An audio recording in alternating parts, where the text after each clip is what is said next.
Donc ce matin, l'idée c'est d'avoir un panorama des aides du numérique mises en place par la région Réunion et notamment l'évolution du chèque numérique au regard de la situation Covid-19.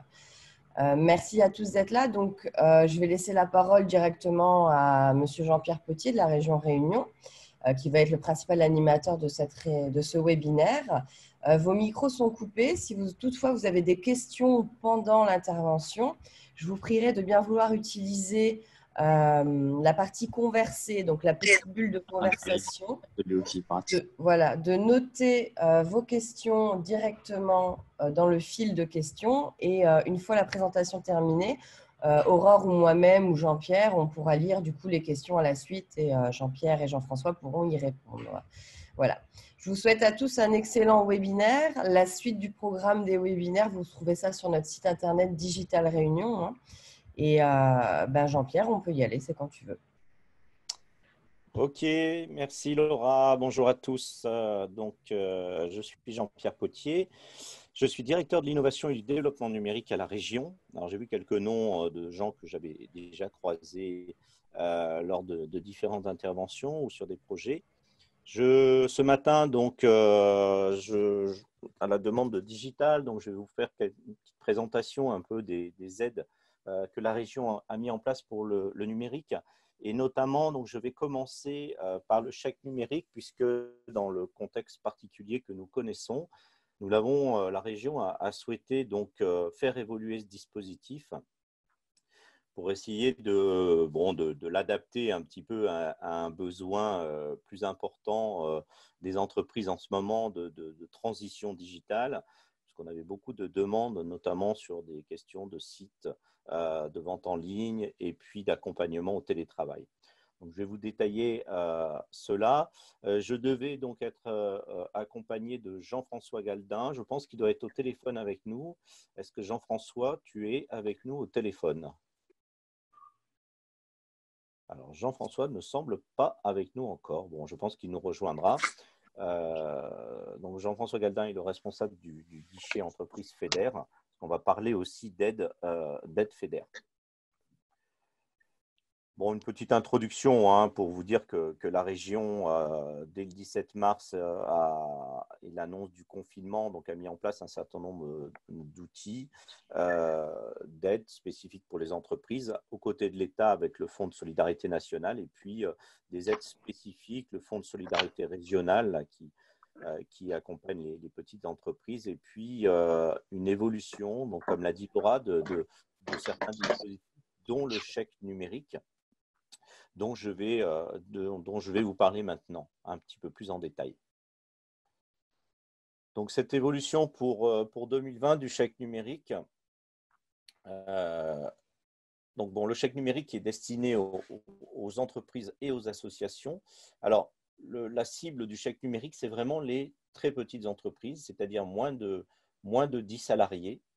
Donc ça, il faut que ces entreprises soient affiliées au registre des métiers, au registre du commerce et des sociétés, donc soit la CMA, soit la Chambre des métiers, donc soit la CCIR. Les entreprises ne doivent pas être du secteur numérique, en tout cas, ce n'est pas celles qui offrent les services, puisque le chèque numérique est destiné à des entreprises qui vont faire appel au secteur de la filière numérique pour les prestations.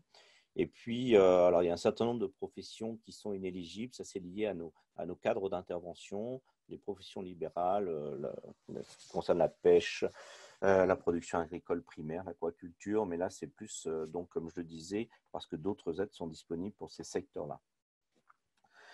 Ce qui est la grande nouveauté cette année, c'est que, et là depuis 2 semaines, c'est qu'on a fait passer le taux d'intervention de 50 à 80%. Donc aujourd'hui, on va pouvoir vous rembourser donc 80% du montant de l'aide, du montant de votre projet, avec une aide plafonnée à 3 200 €. C'est-à-dire que vous pouvez aller jusqu'à un projet d'un coût total de 4 000 €. Et donc, on prendra en charge jusqu'à 3 200 € de ces dépenses. Ce qu'on a fait évoluer également dans le contexte un peu particulier, c'est les prestations qui sont éligibles. Et notamment, donc on a intégré tout ce qui était prestations d'accompagnement, de conseil, de méthodologie, d'ingénierie pour mettre en place du télétravail, tout ce qui pouvait concerner également la sécurité des données, la sauvegarde de ces données, l'accès partagé à des données, toute la mise en place en fait d'outils pour accéder à distance à ces données et à les partager. Et puis, les questions de sécurité, on a mis aussi, on peut financer de l'audit de sécurité et du conseil en sécurité.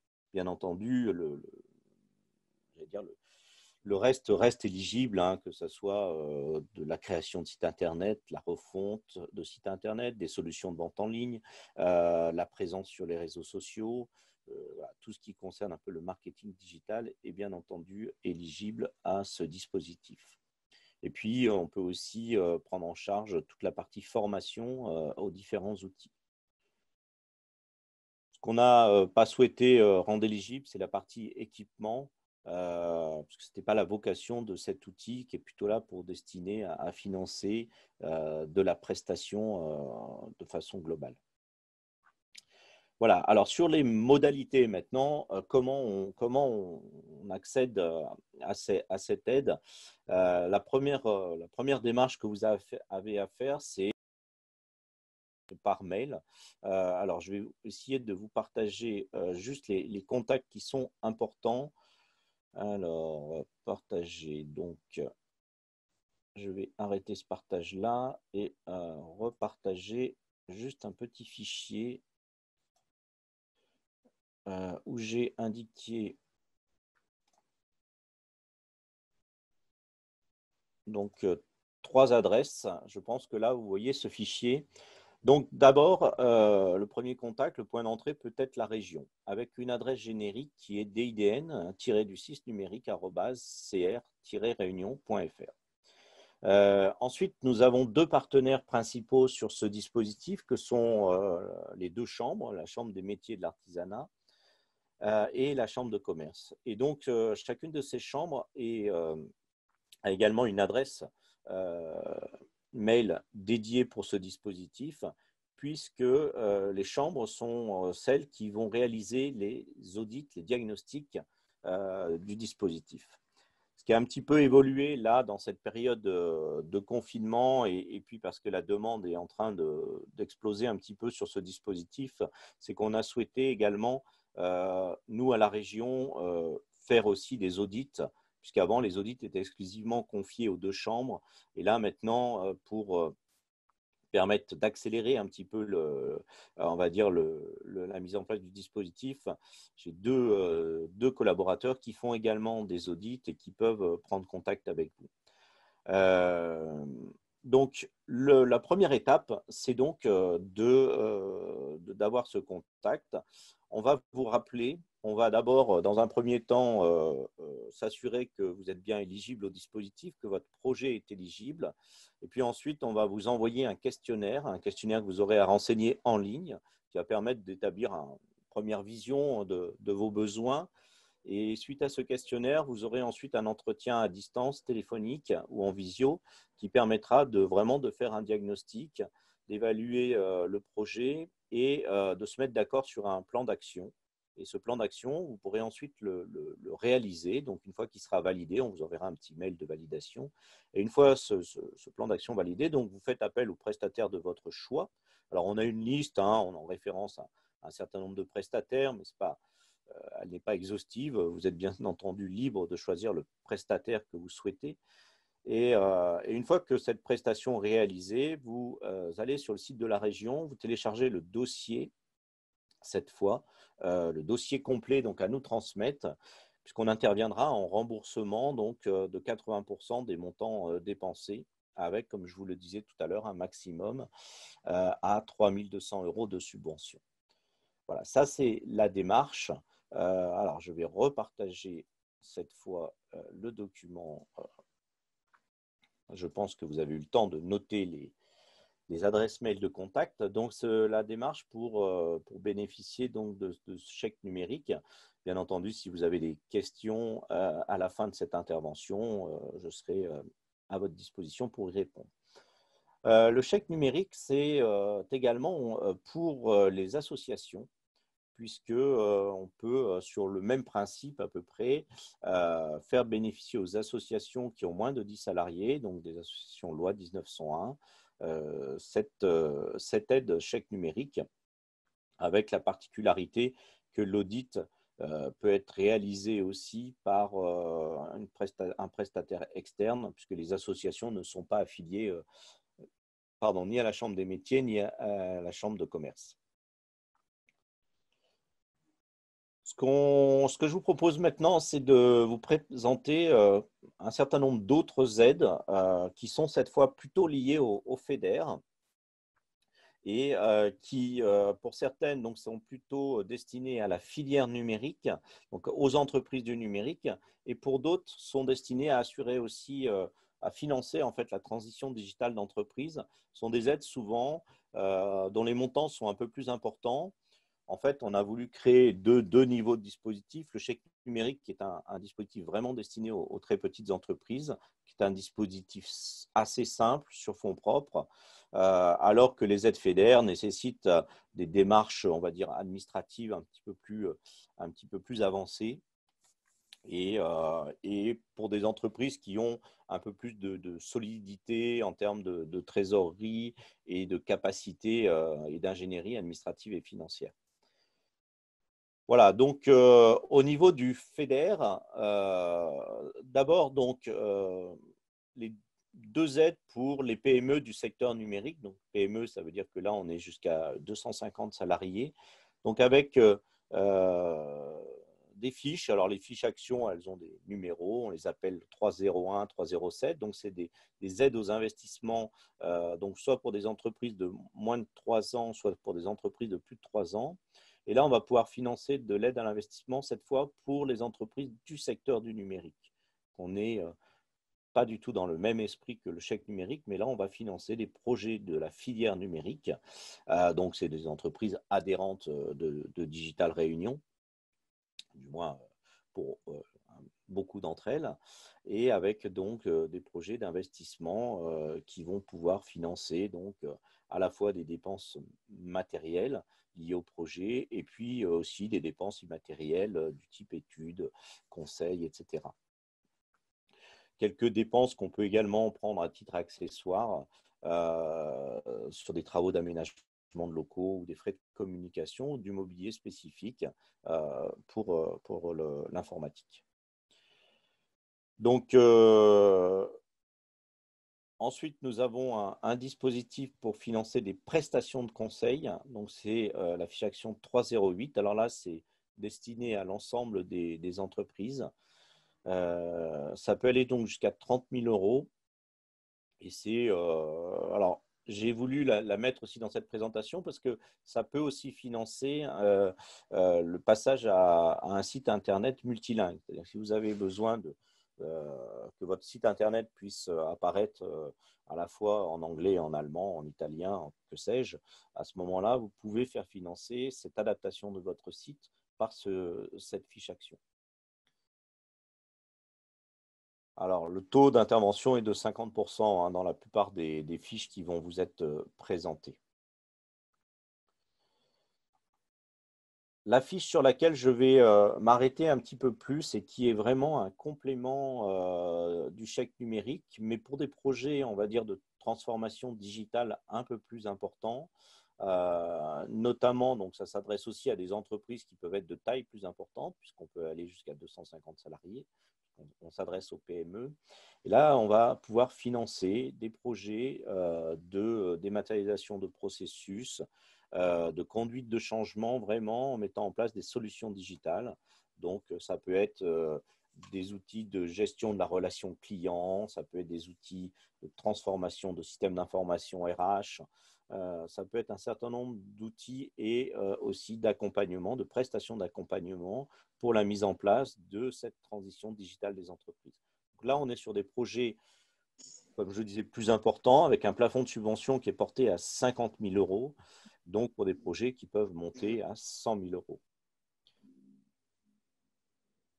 Alors, je vous laisse aussi, vous aurez bien sûr le support que je suis en train de vous présenter vous sera transmis à l'issue de ce webinaire. Donc, vous y retrouverez l'ensemble, on va dire, des éléments et un peu plus, puisque je ne vous dis pas tout à fait tout de façon orale.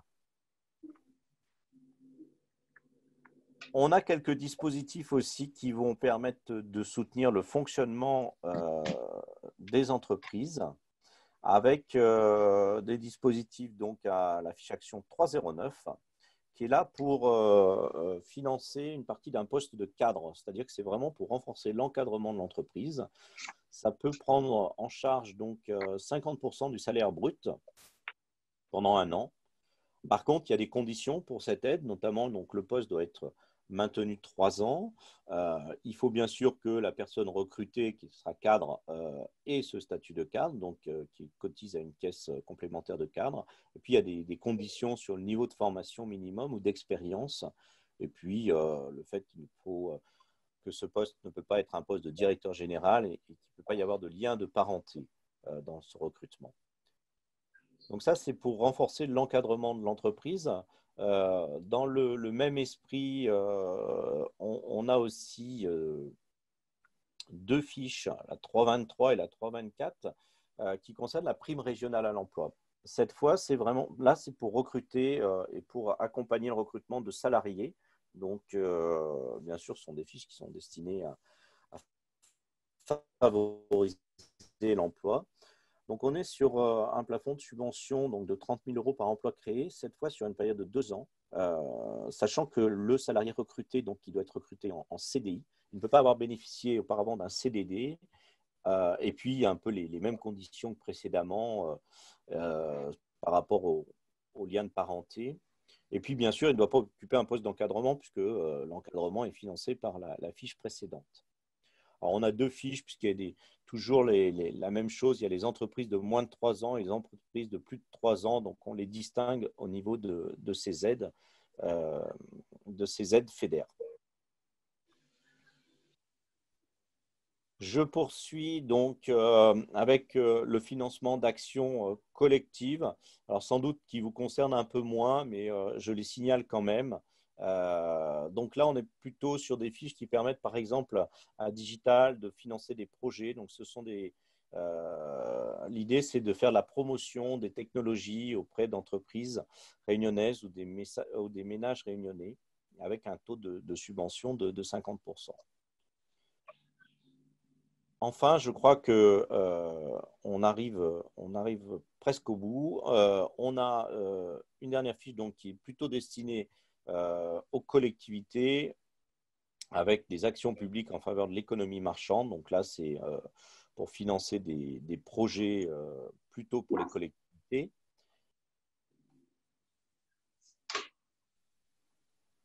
Et puis deux fiches aussi pour financer à la fois des projets d'open data, donc tout ce qui est portail concernant l'ouverture des données, qui sont plutôt destinés aussi aux organismes publics, et une fiche qui permet de financer les services dématérialisés des administrations, donc tout ce qui est téléservices, où on peut financer ces aides-là.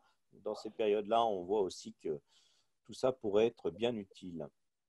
Alors, je crois que Jean-François Galdin nous a rejoint au téléphone. Oui, tu m'entends là?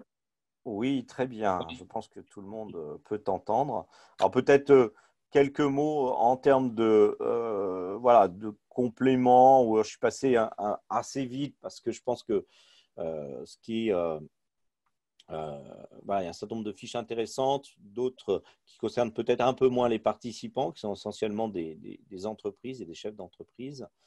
Donc peut-être, Jean-François, te présenter et puis donner un peu les démarches pour les dossiers Ouais, FEDER, notamment, s'il te plaît. d'accord. Donc, Jean-François Galdin, donc, je suis responsable du guichet unique entreprise et développement touristique donc, à la région. Et je m'occupe essentiellement, on va dire, des aides aux entreprises lorsque celles-ci, en fait, sollicitent la participation du FEDER, principalement.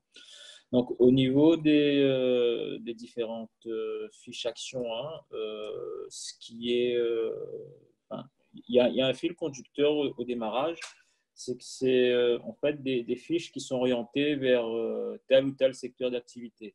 Donc, je pense que Jean-Pierre vous a déjà un petit peu présenté les fiches, on va dire, qui concernent uniquement les entreprises du secteur du numérique, hein, la 301 et la 307. Ça nous a conduit en fait l'an dernier à proposer une nouvelle fiche action intitulée Aide à la transition numérique des entreprises et qui concerne là pas uniquement les entreprises qui œuvrent dans le secteur du numérique, du digital, mais qui a vocation en fait à permettre à une grande partie des entreprises de pouvoir investir dans des actions de transformation digitale ou complètement de se mettre un petit peu au numérique. Donc là, on a en fait un panel un peu plus large d'entreprises via cette fiche action-là. Donc, on a mis également en place sur le FEDER des dispositifs qui tendent à soutenir l'emploi dans l'entreprise. Et donc là, les entreprises du numérique, comme bien d'autres, peuvent également émarger à ces dispositifs-là. Donc, c'est des actions, en fait, au niveau de l'emploi. Donc, c'était une aide qui existait déjà auparavant, mais pas sur le FEDER. Donc, on avait un dispositif qui était peut-être moins intéressant en termes financiers, où on avait enfin, une aide maximale de 10 000 euros par emploi créé. Alors là, depuis fin de l'année dernière, on est sur un dispositif qui permet d'avoir une aide de 30 000 euros par emploi. Donc voilà, en fait, enfin, grosso modo, on va dire les évolutions qu'on a pu avoir hein, par rapport aux dispositifs existants. Maintenant, en termes de procédure, donc sur l'ensemble des fiches qui concernent le FEDER, au niveau des entreprises, donc la démarche qui doit être observée, c'est de nous transmettre un formulaire type, donc qui est également en ligne, hein, il me semble, sur le site de la région. Donc, ce document type, il doit être complété et retourné avant tout démarrage de projet d'investissement. Donc, c'est le minimum qui doit être fait par l'entreprise. Et sur cette base-là, le guichet peut déclarer un projet admissible. Et qui dit projet admissible, en fait, va permettre à l'entreprise d'avoir une date d'éligibilité des dépenses qui lui permettrait en fait de démarrer ses investissements si ces investissements sont assez pressants et permettent à notre niveau de poursuivre l'instruction de la demande. Donc voilà, en gros, pour la procédure en elle-même. Après, au-delà de l'instruction, lorsqu'elle est finalisée, donc il y a l'examen de la demande en commission. Donc la procédure qui est actée, donc c'est un passage en comité local de suivi des fonds européens, donc qui donne un avis, on va dire partenarial hein, sur le projet. Et lorsque le comité local de suivi des fonds européens a statué en fait sur le dossier, donc elle examine nous au niveau de nos commissions, commission sectorielle, donc commission économie entreprise pour ce qui nous concerne, et commission permanente in fine lorsqu'on a des montants de subventions supérieurs à 23 000 euros. Donc voilà schématiquement, de manière brève, un petit peu la procédure qui est observée à notre niveau. Merci Jean-François. Peut-être indiquer aussi aux participants que effectivement les délais en fait sur les fonds européens sont sensiblement peut-être un peu plus longs que sur des dispositifs du type chèque numérique. Peut-être indiquer quelques délais. On a parlé des commissions, indiquer un peu, et puis peut-être parler un peu de la question de la trésorerie, si tu veux bien. D'accord. Sur les délais, hein, ça reste un petit peu variable hein, au niveau des délais. On va dire dans le cas d'un dossier idéal, lorsqu'on a un dossier qui nous arrive, on va dire, complet, et pour lequel le service instructeur n'a aucune information supplémentaire à demander à l'entreprise. On va dire avec la cadence des commissions, voilà, sous 3 mois et demi, on peut avoir une décision définitive sur le dossier. Donc ça, c'est la première chose sur les délais. Après, bon, il est vrai que les entreprises sont aussi pas, comment dire, pas habituées pour la plupart à remplir les dossiers FEDER. Ce qui peut traîner également, c'est aussi cette phase un petit peu d'aller-retour entre l'entreprise et le service instructeur.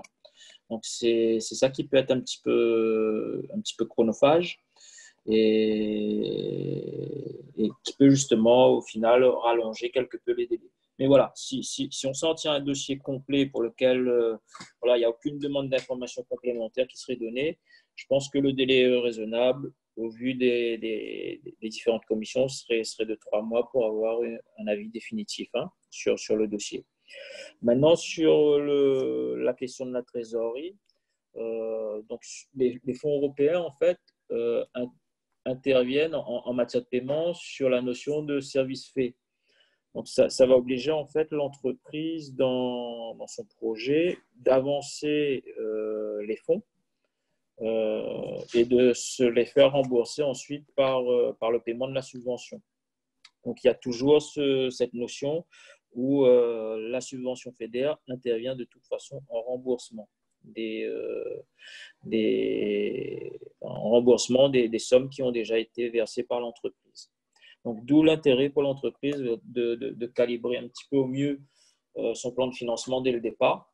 Donc, c'est de prévoir au final un plan de financement qui englobe on va dire la totalité du projet hors subvention pour la réalisation du mois.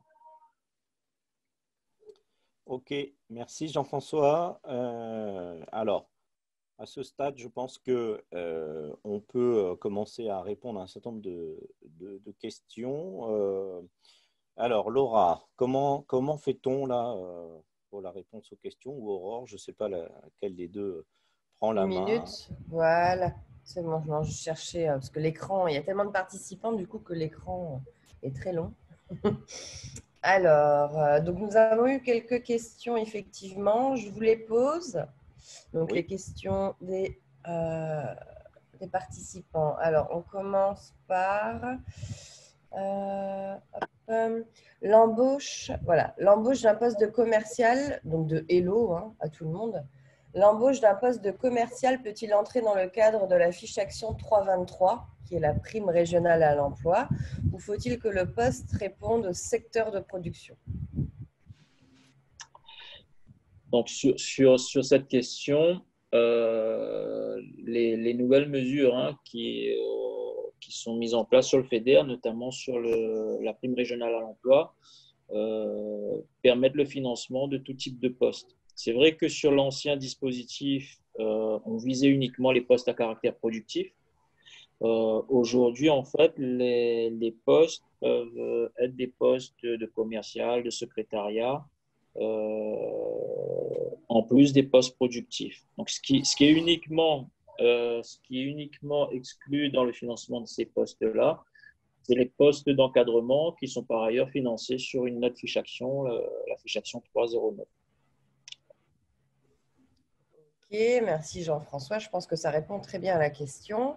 J'en rajoute une. Est-ce que cette mesure est applicable aux associations? Non, malheureusement, non. On est là sur véritablement la définition d'entreprise française. Très bien. Donc, je poursuis de Caroline à tout le monde. J'ai effectué la refonte de notre site web en décembre 2019 et j'avais envoyé un email à Chèque Numérique. La dame m'avait dit d'attendre 2020 pour voir si le dispositif se poursuivait. Est-ce que la subvention chèque numérique peut être rétroactive, s'il vous plaît? Merci.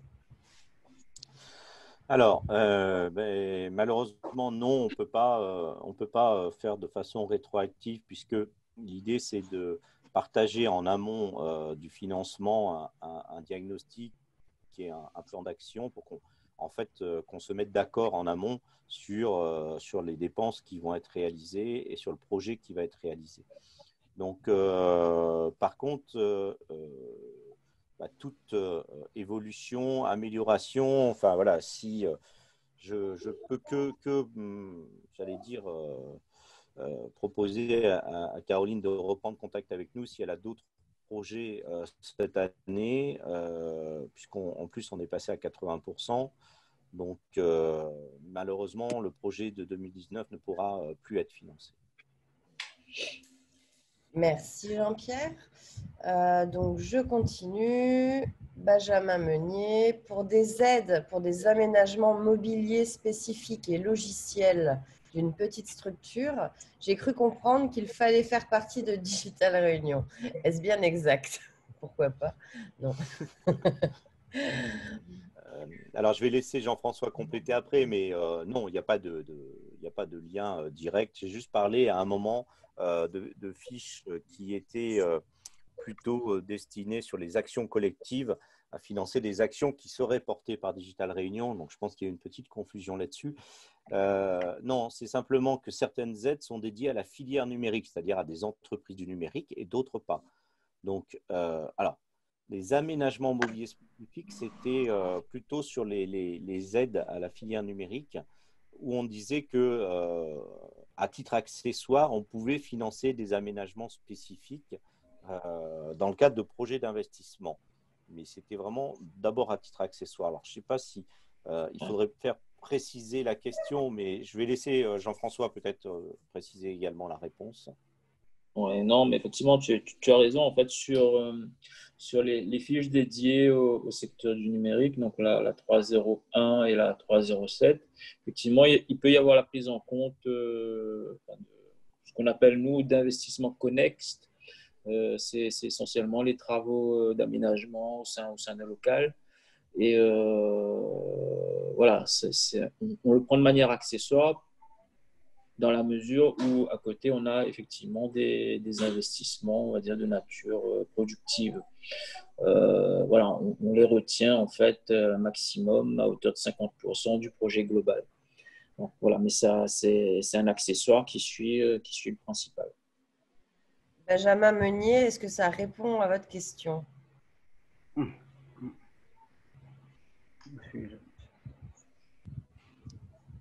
Benjamin. Bon. Ah oui, ouais, parfaitement. Bon, bah, c'est bon. Très bien. Je continue du coup. Marianne Orsini, bonjour. Est-ce que la fiche 3.08, prestation de conseil, est éligible pour les associations? Non, non, là encore, on est sur des fiches actions qui ont on va dire pour cible uniquement les entreprises. Eh bien, alors, ensuite, pouvez-vous repréciser le nom de l'aide, Daniel Gallinaro, pardon, pouvez-vous repréciser le nom de l'aide décrite par Monsieur Galdin? Également, quelles entreprises éligibles, les associations? Alors, pouvez-vous repréciser le nom de l'aide décrite par Monsieur Galdin? Il en a décrit plusieurs du coup. Madame Gallinaro, je peux peut-être vous laisser la parole si vous le souhaitez.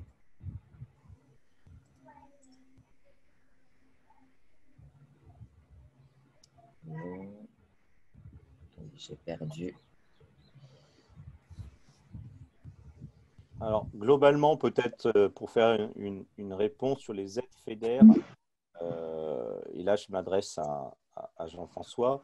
Je pense que les seules aides FEDER qui sont éligibles aux associations sont les aides collectives. Est-ce que tu peux Exactement. Ouais.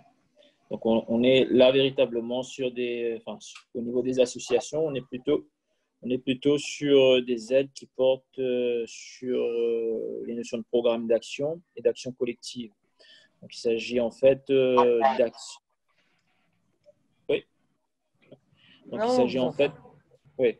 Donc, il s'agit en fait d'actions qui peuvent être portées au bénéfice de plusieurs entreprises. Donc là, on est plutôt sur le champ des actions collectives.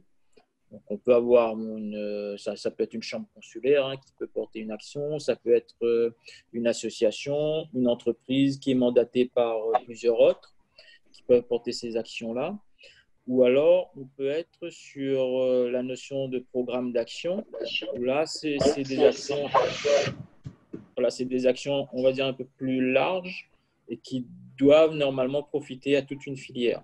Donc là, c'est aussi le même type d'acteur qui peut intervenir sur Oui. ce plan-là. Pour exemple, nous, Digital Réunion, avions utilisé cette fiche FEDER quand nous avions fait notre Business Forum Nexi à Paris, pour pouvoir aider les entreprises qui faisaient le déplacement avec nous pour mettre en avant toute une filière, la filière numérique réunionnaise. Voilà. Ok, super. Donc, ok, réponse claire de Daniel. Très bien, merci Daniel. Laurent Vergès, qui peut nous accompagner sur la réalisation d'un dossier FEDER? Donc, en premier lieu, je dirais que sur l'accompagnement, il y a plusieurs niveaux. On a le niveau information, information proprement parler sur les dispositifs, où en région, on a la porte d'entrée. Tout ce qui concerne en fait le FEDER, on a ce qu'on appelle le guichet d'accueil FEDER. Donc, c'est un service qui a même de renseigner les porteurs de projets sur les dispositifs qui concernent le FEDER, que ce soit le numérique ou d'autres activités. Après, au-delà du guichet d'accueil FEDER, on a les guichets thématiques, à proprement parler. Donc, pour ce qui me concerne, le guichet unique entreprise et développement touristique, on peut également recevoir les entreprises, pour les porteurs de projets, pour leur expliquer un petit peu les démarches à accomplir et avoir peut-être avec eux le maximum de précision sur le projet qui peuvent être mis en place.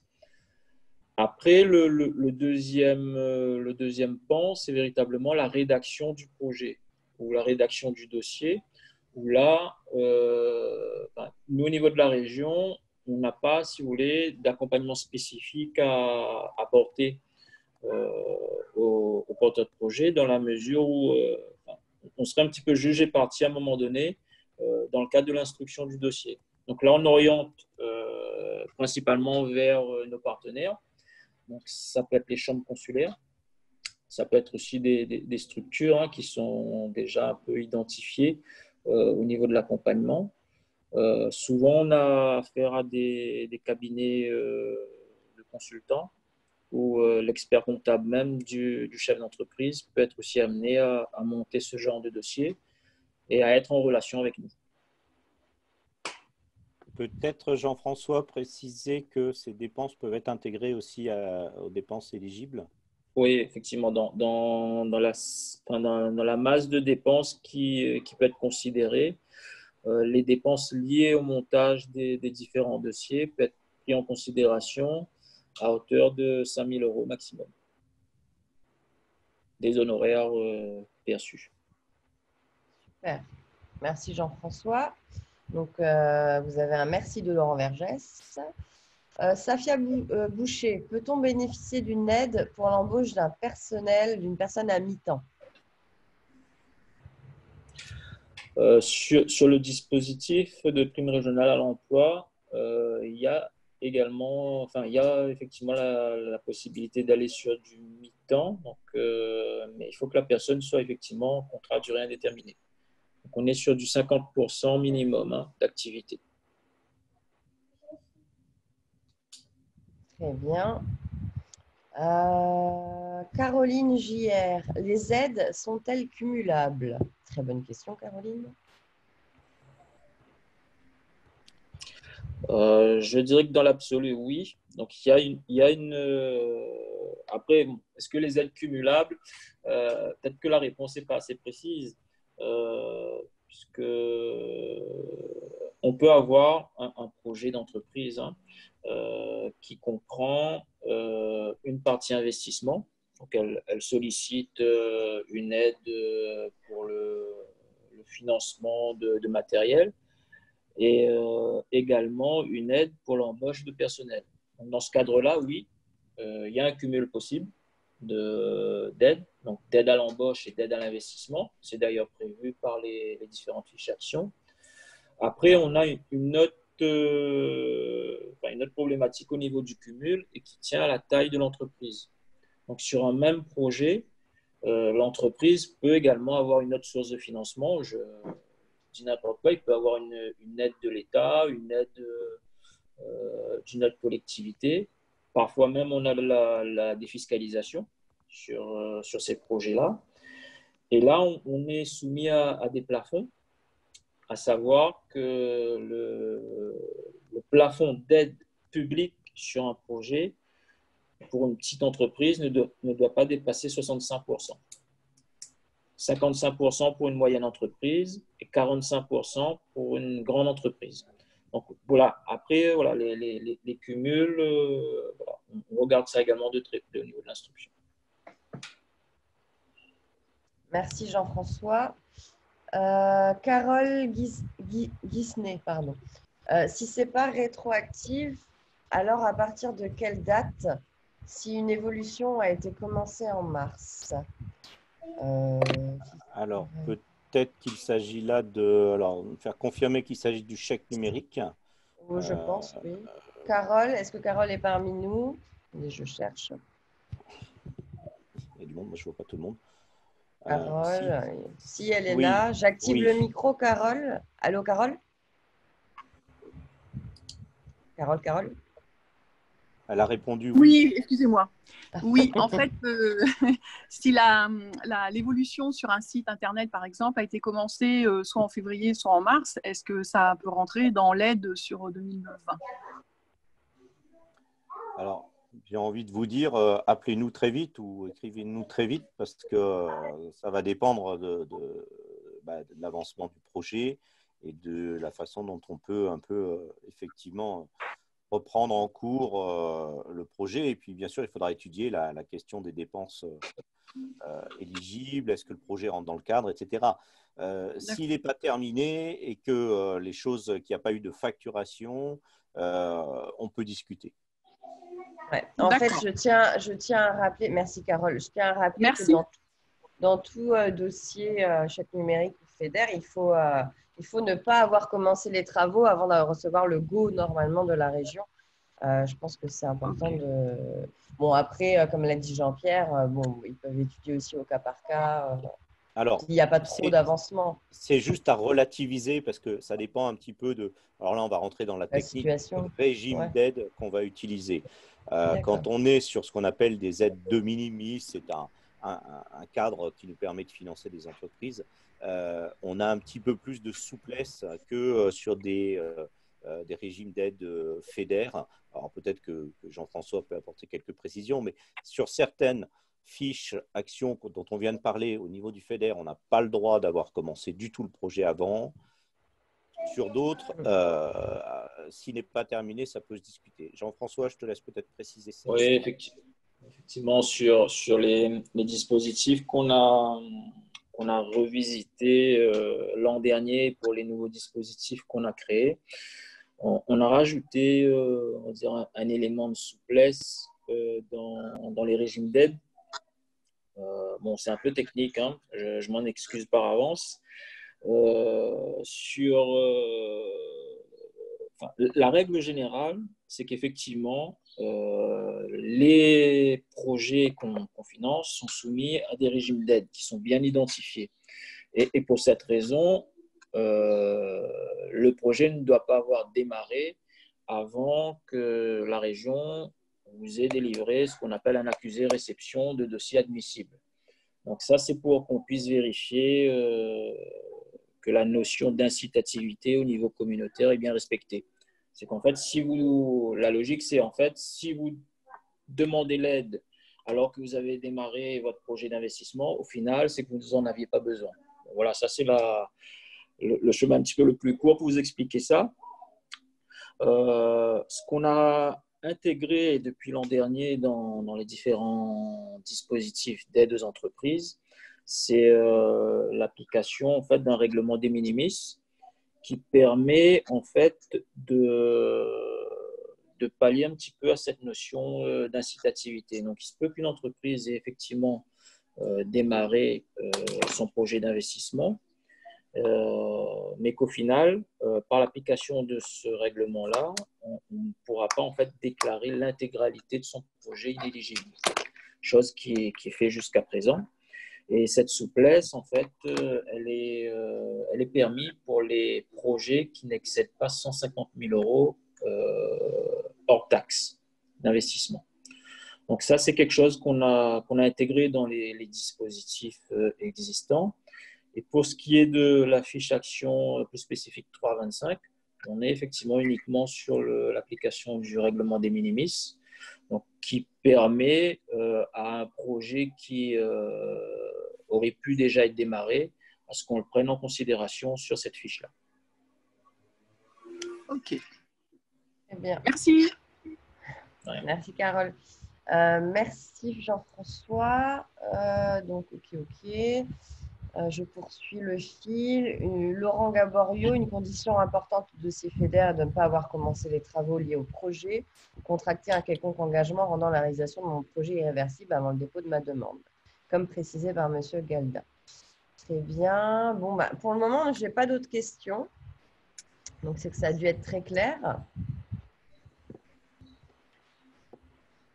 Alors, écoutez, si il n'y a pas d'autres questions, s'il n'y a pas d'autres questions ou remarques de quiconque, je ne sais pas si Jean-François, Jean-Pierre voulaient ajouter quelque chose. Écoutez, nous, simplement peut-être dire qu'on est à la disposition. Pour le chèque numérique, le point d'entrée, c'est rappeler que c'est l'adresse mail que j'ai donnée tout à l'heure, DIDN. On l'a donnée dans le fil, donc elle est au tout début du fil de conversation. Vous dire aussi que la petite plaquette que j'ai fait défiler pendant ma présentation, elle vous sera envoyée. Voilà, et puis vous dire que voilà, on est à votre disposition pour étudier vos projets.